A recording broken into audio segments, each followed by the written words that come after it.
Hello guys, welcome back to another video. So I've been doing street photography for 2 years now, and this is a video I've wanted to make for a while. I know it's one that's kind of been done before, you're giving street photography tips for beginners, but these are just a few things that I've personally learned along the way and things that I would have liked to have known at the start, so they might help you if you are new to street photography, or even if you are an experienced street photographer.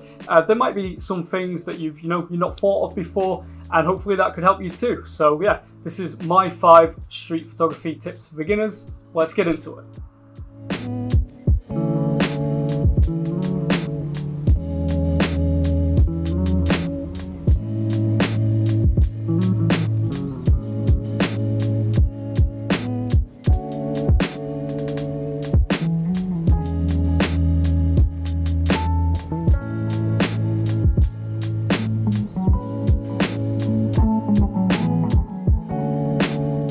One is to use the best lens for you, not just the best lens for street photography.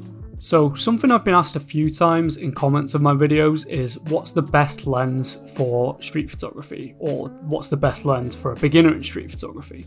Something I've kind of come to learn is that it's not about what the best lens for street photography is. You can really do street photography with any lens, it's more about the lens that suits you. If you're confident approaching people, going up to them, asking for photos, I'd usually recommend something like a 50mm. Although 50mm is known as a good focal length for like an all-round, you can get some nice portraits with it, some nice wider shots if you're far enough away from the subject. But personally, it's not a focal length that I feel too comfortable with when I'm doing street photography, and I mostly only use it in my night shots purely because the 50mm prime lens that I have will go down to an aperture of f1.8. I personally prefer to have a zoom lens, so when I went out and tried street photography for the first time on my old camera, the Sony a6100, I had 2 lenses. I had a 16 to 50mm and I had a 55 to 210mm lens, and I pretty much ended up using just the 55 to 210 just because as soon as I got out onto the streets I found that I was much more comfortable using something with a longer focal range and something where I could be further away from my subjects. Shortly after that I did upgrade from the Sony a6100 to the Sony a7 III, and because of that I switched my lenses to all full frame lenses, and I ended up with just a 50mm and a 28 to 70mm lens. And so the first time I went out doing street photography with the camera was when I visited Liverpool. I did make a couple of videos on it. So with using the 28 to 70mm lens rather than the 55 to 210, I was having to get a little bit closer up to people, and I did find that my photography was suffering because of it, because I still wasn't too much of a confident street photographer. I didn't want to really approach people, kind of get up in their faces. So yeah, that just comes back to using the lens that you are comfortable with using for street photography rather than what people tell you or what you've looked into and think is the best lens for street photography. So number 2 is to don't feel like you have to approach people. So I think a common thing that's come out of street photography POVs on YouTube is people feeling the need that they have to go and approach people when they're out doing street photography, either whether it's going to get permission beforehand or going and showing someone the shot afterwards. And I don't think that's the case. Obviously there is sort of the ethical question of should you be taking photos of people, but the legal side of it is that you can just take photos of people in public. If it is on private property then you can't. But yeah, it does help to know your rights just in case people do ask you, what are you taking photos of, why are you taking a photo of me. But if you do feel confident enough to go and approach people, then yeah, you're more than welcome to do that, obviously. But personally, it's never really been something that I've gotten comfortable with. I think I've done it maybe once or twice. There was a time when I was photographing in Liverpool. There was a guy outside a restaurant promoting it. He had a Mexican outfit, and so I just went up and asked. And honestly, that just took so much for me to go and ask one person that I kind of I learned quite early in doing street photography that it's not something that I'm too comfortable with personally, and that's okay. Doesn't have to be a part of street photography. So my 3rd tip is if you are using people as your subject, it doesn't necessarily have to be a face-on shot of them. I think another thing that's come from the YouTube era of street photography is the belief that When you've got people as your subject, it has to be kind of a face-on shot where they're kind of looking at the camera, or it has to be, you know, an extreme close-up of their face. And that's not the case at all. If it's a side profile or, you know, a shot of someone from behind, that can still look just as good as part of the framing of the shot as if it's just a close-up of the person's face. So I just don't feel that you have to be taking photos directly of people's faces if you are using people as your subject. So number 4 is that street photography doesn't even have to include people at all.